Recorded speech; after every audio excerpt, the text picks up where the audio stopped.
തമ്പാനൊരാളെ ഇറക്കി ഒതുക്കി നിർത്തിയ ആളെ ഇറക്കി കൊണ്ടുപോയിരിക്കുന്നത് വേറൊരു ബസ്സിൻ്റെ പുറകിലാണ് നിർത്തിയത്. അപ്പോൾ ഉടനെ എന്നെ കണ്ടുകൊണ്ട് ഓടി വന്ന് വണ്ടിയുടെ നമ്പർ പ്ലേറ്റിൽ ഫോട്ടോ എടുത്തിട്ട് 500 രൂപ അടിച്ചിട്ടൊന്ന് കൈ കാണിച്ചിട്ട് പോയി. ദ്രോഹം എന്ന് വെച്ചാൽ അവർ ഭരണം ഇപ്പോൾ ഇരിക്കുന്നതുകൊണ്ട് ആ ദ്രോഹം തുടർന്നുകൊണ്ടിരിക്കും. ഭരണം ഇറങ്ങുമ്പോൾ അല്ലാത്ത ദ്രോഹങ്ങൾ തുടങ്ങും. എല്ലാവരും ഇപ്പോൾ എല്ലാ ഭരണമൊക്കെ ഇപ്പോൾ കോർപ്പറേഷൻ വന്നപ്പോഴും പരിഗണിക്കാമെന്ന് പറഞ്ഞു. എല്ലാവരും പരിഗണിക്കാമെന്ന് പറയുന്നു. ഇപ്പോൾ ഇവരെയും കൂടെ പരീക്ഷിച്ച് നോക്കാം. ഒരു ദിവസം KSRTC ബസ് ഓട്ടിച്ചിരിക്കും. നമസ്കാരം. KSRTC ഡ്രൈവറായിരുന്ന യദുവിൻ്റെ വാർത്ത ഇക്കഴിഞ്ഞ ദിവസം മറുനാടൻ പുറത്ത് വിട്ടിരുന്നു. ഇതിനു മുൻപ് യദു സ്വിഗ്ഗിയുടെ ഡെലിവറി ബോയായി ജോലി ചെയ്യുകയായിരുന്നു. ഇപ്പോൾ വീണ്ടും ഒരു പ്രൈവറ്റ് ബസ്സിൽ ജോലിക്ക് കയറിയിരിക്കുകയാണ്. ജോലി ചെയ്ത് കൊണ്ടിരിക്കുന്ന ഈ ഒരു സമയത്തും യദുവിന് നിരവധി ബുദ്ധിമുട്ടുകളാണ് അധികാരികൾ ഉണ്ടാക്കിക്കൊണ്ടിരിക്കുന്നത്. എന്തായാലും ഇക്കഴിഞ്ഞ ദിവസം യദുവിനെ ചാണ്ടി ഉമ്മൻ നേരിൽ കണ്ടിരുന്നു. ചില കാര്യങ്ങൾ സംസാരിച്ചിരുന്നു, ചില ഉറപ്പുകളും നൽകിയിരുന്നു. എന്തായാലും യദു തന്നെ ഈ ഒരു വിഷയത്തിൽ മറുനാടനൊപ്പം പ്രതികരിക്കുകയാണ്. ആദ്യം സ്വിഗ്ഗിയാണ് ഓടിക്കൊണ്ടിരുന്നത്, ഇപ്പോൾ വീണ്ടും ബസ്സിലേക്ക് കയറി. ഇത് ഇപ്പോൾ പുതിയതായിട്ട് എടുത്ത ബസ്സാണ്. നേരത്തെ പെർമിറ്റ് ഉണ്ടായിരുന്നു. ഇപ്പോൾ ഇത് വേറൊരു മുതലാളി വേറൊരാളെ കയ്യിലാണ് ഇരുന്നത്. ഓടാതെ കുറേ ഒരു മാസം ഒതുക്കിയിട്ടിരുന്നതാണ്. ഇനി പെർമിറ്റ് എടുത്ത് പുതിയ വണ്ടി ഓടുകയാണ്. ഇപ്പോൾ ബസ് ഓടുമ്പോൾ എന്തെങ്കിലും ബുദ്ധിമുട്ടുണ്ടോ? പെറ്റി അടിക്കുന്ന സംവിധാനം? പെറ്റി ഉണ്ടായിരുന്നു. രണ്ട് ദിവസം കഴിഞ്ഞപ്പോൾ തമ്പാനൊരാളെ ഇറക്കി ഒതുക്കി നിർത്തിയ ആളെ ഇറക്കി കൊണ്ടുപോയിരിക്കുന്നത് വേറൊരു ബസ്സിൻ്റെ പുറകിലാണ് നിർത്തിയത്.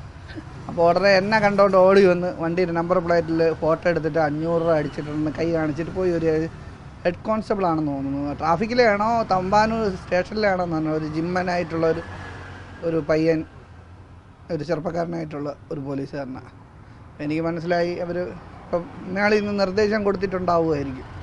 അതുപോലെ എവിടെ വെച്ച് കണ്ടാലും എന്തെങ്കിലും പ്രശ്നം ഉണ്ടെങ്കിൽ ഉടനെ പെറ്റിയടിച്ചോളാൻ പറയും. അതായിരിക്കും. അല്ലാതെ പിന്നെ എന്താണ് കാര്യം എന്നുള്ളത് അറിയാൻ പാടില്ലല്ലോ. നിരന്തരം ഇപ്പോഴും ദ്രോഹിച്ചുകൊണ്ടിരിക്കും. പിന്നെ എപ്പോഴും ഉണ്ട്, എൻ്റെ പുറകിൽ തന്നെ ഉണ്ടെന്ന് പറഞ്ഞ പോലെയാണ്. ദ്രോഹം എന്ന് വെച്ചാൽ അവർ ഭരണം ഇപ്പോൾ ഇരിക്കുന്നതുകൊണ്ട് ആ ദ്രോഹം തുടർന്നുകൊണ്ടിരിക്കും. ഭരണം ഇറങ്ങുമ്പോൾ അല്ലാത്ത ദ്രോഹങ്ങൾ തുടങ്ങും. മനസ്സിലായോ?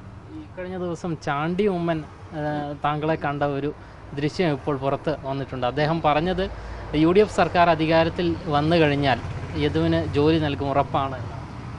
ഇപ്പോൾ നിലവിലുള്ള ജോലി തന്നാലും മതി, അല്ലെങ്കിൽ ഒരു സ്ഥിര നിയമനമാണ് വളരെ നല്ലതാണ്. സത്യം പറഞ്ഞാൽ അങ്ങനെ ഇപ്പോൾ PSC എഴുതിയുള്ള ആ ഒരു ഇത് ഭയങ്കര പാടാണ്. PSC ഒരുപാട് എഴുതി 10-20 ഈ സർക്കാർ വന്നതിന് ശേഷം ഒരു PSC നിയമനം ഉണ്ടായിട്ടില്ല. 2-3 ലിസ്റ്റിൽ വന്നാലും മേളിലോട്ട് കയറി പോകുന്നില്ല. ഒന്നാമത്തെ കേസ്. അതുമല്ലാതെ KSRTC എനിക്കിപ്പോൾ കാർഡ് വന്നായിരുന്നു. ഇതൊരിക്കലും എൻ്റെ പേരായതുകൊണ്ട് ഇതൊരിക്കും വിളിച്ചിട്ട് പോലുമില്ല. എനിക്ക് ശേഷം കാർഡ് വന്ന ആൾക്കാരൊക്കെ പോയി ജോലിക്ക് കയറി. എംപ്ലോയ്മെൻറ്റ് വഴിയാണ്. അപ്രതീക്ഷിതമായിട്ടാണോ ചാണ്ടി ഉമ്മനെ കണ്ടത്?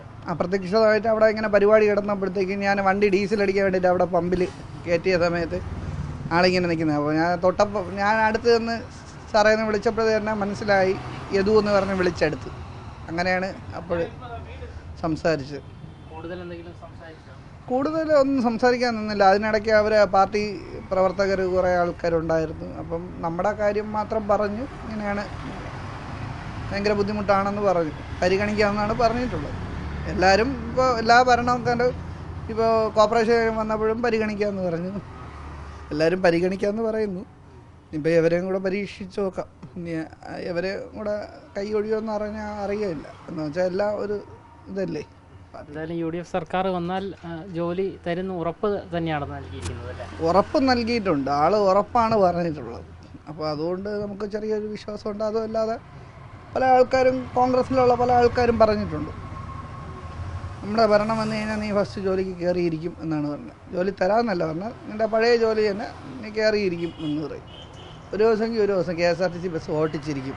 ഇവരെ ഈ ഭരണത്തിൻ്റെ ഈ ഹുങ്കും അഹങ്കാരവും ധാർഷ്ട്യം കൊണ്ടല്ലേ നിൻ്റെ ഭാഗത്തൊരു തെറ്റുമില്ലാഞ്ഞിട്ടും നിനക്ക് ഒരു ധാർഷ്ട്യം കൊണ്ടല്ലേ നിനക്ക് ജോലി തരാത്ത, അവർക്ക് നാണക്കേടുണ്ടായി എന്നുള്ള സംഭവത്തിൽ അവരെ ചോദ്യം ചെയ്ത് കളഞ്ഞു. തെറ്റുകണ്ടേ ചോദ്യം ചെയ്യുക തന്നെ ചെയ്യും. അത് ന്യായമായിട്ടുള്ള ഭാഗമാണ്, ന്യായമായിട്ടുള്ള കാര്യമാണ് ഞാൻ ചോദിച്ചിട്ടുള്ളത്.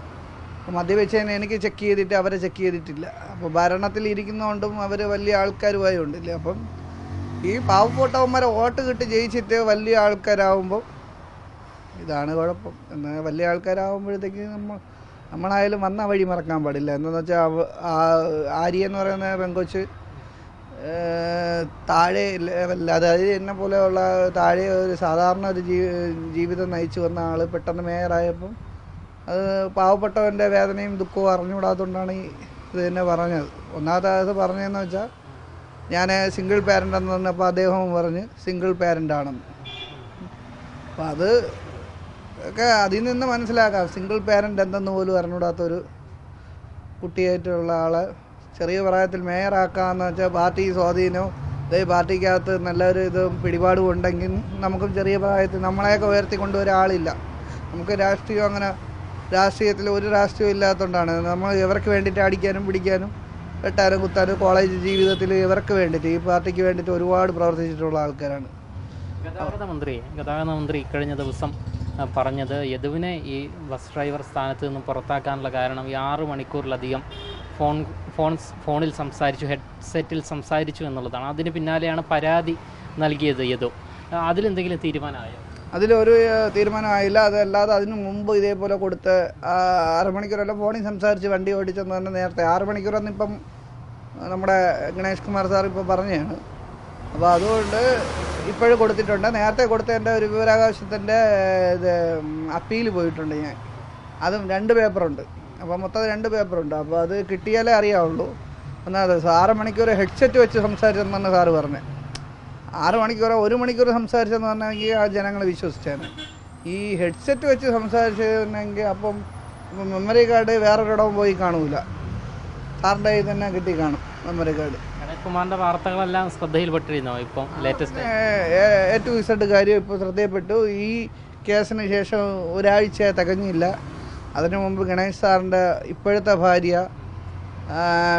പഴയ കുടുംബ വീട്ടിൽ വെച്ച് വേറൊരു സ്ത്രീയായിട്ട് കാണാൻ പാടില്ലാത്ത എന്തോ കണ്ടെന്ന് പറഞ്ഞ് വീഡിയോ എടുക്കുകയും അതിൻ്റെ പ്രശ്നങ്ങളൊക്കെ വാർത്തയിൽ കണ്ടു. അത് പേഴ്സണൽ കാര്യമായാലും നമുക്ക് പറയാതിരിക്കാൻ പാടില്ല. എന്ന് വെച്ചാൽ മന്ത്രി പറയുകയാണ്, ഒരു മന്ത്രിയായിട്ടിരിക്കുന്ന ആൾ ആർക്ക് വേണോ എപ്പോൾ വേണോ എത്ര വേണോ പ്രേമിക്കാം, അത് പേഴ്സണൽ കാര്യമാണെന്ന്. ഈ രാഹുൽ മാങ്കുട്ടമൊക്കെ ഒരുപാട് കാര്യങ്ങൾ ചെയ്തെന്നും പറഞ്ഞുകൊണ്ട് പെണ്ണുപിടിയനെന്നും തീവ്രത കൂടിയ ആളെന്നൊക്കെ പറഞ്ഞ ആൾക്കാരാണ് ഇവരൊക്കെ. അപ്പം അത് പേഴ്സണലല്ലേ, അത് അദ്ദേഹത്തിൻ്റെ രാഹുൽ മാങ്കൂട്ടത്തിൻ്റെ ഒരു ഇതാണ്. അവൻ ആ പയ്യൻ്റെ ഒരു ഇത് മൗലിക അവകാശമോ അല്ലെങ്കിൽ അവരുടെ പേഴ്സണൽ കാര്യങ്ങളോ ഒക്കെ അതിലൊന്നും നമ്മൾ ഇടപെടാൻ പാടില്ല. ഇപ്പം ഞാൻ ഇത് പറയുന്നത് തന്നെ ഗണേഷ് കുമാറിൻ്റെ കാര്യം പറയാൻ തന്നെ എനിക്ക് ഒരിതില്ല. എന്തെന്ന് വെച്ചാൽ ഞാൻ അവരുടെ കാര്യത്തിൽ പറയേണ്ട കാര്യമില്ല. സാമൂഹിക ജീവി എന്നുള്ള നിലയ്ക്ക് ഞാൻ പറഞ്ഞതേ ഉള്ളൂ. എന്നുവെച്ചാൽ അന്ന് ഇവരൊക്കെ പറഞ്ഞ വാർത്തകളൊക്കെ ഞാൻ ശ്രദ്ധിച്ചുകൊണ്ടിരിക്കുകയാണ്. എന്നുവെച്ചാൽ പാവപ്പെട്ട ഒരു പയ്യനെ എല്ലാവരും കൂടെ 1 തവണ പീഡിപ്പിക്കുന്നു, 2 തവണ പീഡിപ്പിക്കുന്നു, ഒരാളെ പീഡിപ്പിക്കുന്നതാണ്, 3 തവണ പീഡിപ്പിക്കുന്നു, ഒരാളെ 1 തവണയെ പീഡിപ്പിക്കാൻ പറ്റുള്ളൂ ഒരു സ്ത്രീയായ.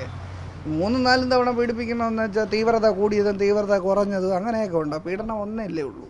എന്തായാലും യദുവിന് ഈ ജോലിയെങ്കിലും സമാധാനപരമായി ചെയ്ത് മുന്നോട്ട് പോകണമെന്നുള്ളതാണ്. ഇത് സമാധാനമായിട്ട് മുന്നോട്ട് പോയാലും ചിലവന്മാർ വന്നെന്ന് ചൊറിയും. വണ്ടിയിലൊക്കെ ഈ പാർട്ടിക്കാരന്മാരൊക്കെ വന്നെന്ന് ഫ്രണ്ടിൽ വരുന്നത് വട്ടം വയ്ക്കുകയും, ഇതിൽ ക്യാമറ അല്ല, ഫുൾ ക്യാമറ റെക്കോർഡിങ് ഒക്കെയാണ്, എല്ലാം ലൈവാണ്. അപ്പോൾ അതുകൊണ്ട് ഇതിൽ കളി നടക്കൂല. ഇതിൽ കളി നടന്നാലും ഫ്രണ്ടിൽ കൊണ്ടുവച്ച് സർക്കസ് കാണിച്ചാലും നമുക്ക് അതിനുള്ള കോടതിക്ക് കൊടുക്കാനുള്ള ഒരു എവിഡൻസ് ആവും. ഇതിൻ്റെ അകത്തും ക്യാമറയുണ്ട്. അപ്പോൾ അതുകൊണ്ട് കുഴപ്പമില്ല. മന്ത്രി പറഞ്ഞത് യദുവിനെ പിരിച്ചുവിട്ടു എന്നാണ്. പിരിച്ചുവിട്ടെങ്കിൽ 10,000 രൂപ ഡെപ്പോസിറ്റ് പൈസ തിരിച്ചു തരും. പിരിച്ചുവിട്ടിട്ടില്ല. അവിടെ ഞാൻ തമ്പാനൂർ ഡിപ്പോയിൽ പോയി ചോദിച്ചപ്പോൾ എന്നെ പിരിച്ചുവിട്ടിട്ടില്ല. ഏറ്റവും ഉൾപ്പെടെ പറഞ്ഞാണ് നിന്നെ പിരിച്ചുവിട്ടിട്ടില്ല, ഈ കേസ് കഴിഞ്ഞ് തിരിച്ചെടുക്കും, നമ്മൾ തിരിച്ചെടുക്കും, നമുക്കത് പിന്നെ ആവശ്യമുണ്ട്, നമ്മുടെ ജോലിക്ക് ഇവിടെ ഡ്രൈവർമാരില്ല, അപ്പോൾ ആവശ്യമുണ്ട്, നിന്നെ ഒരിക്കലും പറഞ്ഞു വിടൂല, നിൻ്റെ ഭാഗത്ത് തെറ്റില്ലല്ലോ എന്നാണ് അദ്ദേഹം പാർട്ടിക്കാരനും കൂടെയാണ്. എന്നിട്ട് പോലും അദ്ദേഹം കൂടെ എൻ്റെ നിരപരാധിത്വം മനസ്സിലാക്കി പറഞ്ഞിട്ടുണ്ട്. പക്ഷെ 10,000 രൂപ ഡെപ്പോസിറ്റ് കെട്ടിവെച്ച് ഇത് അങ്ങനെയാണെങ്കിൽ പറഞ്ഞു വിടണമെങ്കിൽ ഡെപ്പോസിറ്റ് പൈസ തിരിച്ചു തരും. അതുമല്ലാതെ ഞാൻ KSRTC വേണ്ടി ഒരു നാശനഷ്ടം ഉണ്ടാക്കിയിട്ടില്ല ഇതുവരെ. അപ്പോൾ ഇവർ പറയുന്ന ആരോപണങ്ങൾ മാത്രമാണ് ഉള്ളത്. എന്തായാലും യദുവിനെ പിരിച്ചുവിട്ടു എന്നായിരുന്നു ഇക്കഴിഞ്ഞ ദിവസം ഗതാഗത മന്ത്രി KB ഗണേഷ് കുമാർ പറഞ്ഞത്. ഈ പിരിച്ചു വിട്ടു എങ്കിൽ അന്ന്, അതായത് ജോലിയിൽ പ്രവേശിക്കുന്ന സമയത്ത് 10,000 രൂപ കെട്ടിവെച്ചിരുന്നു എന്നാണ് യദു പറയുന്നത്. അത് ഇതുവരെയും തിരിച്ച് നൽകിയിട്ടില്ല. എന്നിട്ടാണ് മന്ത്രി പറയുന്നത് പിരിച്ചു വിട്ടു എന്നുള്ളത്. അതേസമയം തന്നെയാണ് നേരത്തെ പറഞ്ഞതുപോലെ, യദു പറഞ്ഞതുപോലെ ചാണ്ടി ഉമ്മനെ നേരിൽ കാണാനുള്ളൊരു അവസരം ലഭിക്കുന്നു. ആ സമയത്താണ് ചാണ്ടി ഉമ്മൻ പറയുന്നത് UDF സർക്കാർ വന്നു കഴിഞ്ഞാൽ യദുവിന് സ്ഥിരമായൊരു ജോലി KSRTCയിൽ തന്നെ നൽകും എന്നുള്ളത്. ക്യാമറമാൻ അഭിക്കൊപ്പം അമൽ രുദ്ര, മറുനാടൻ മലയാളി, തിരുവനന്തപുരം.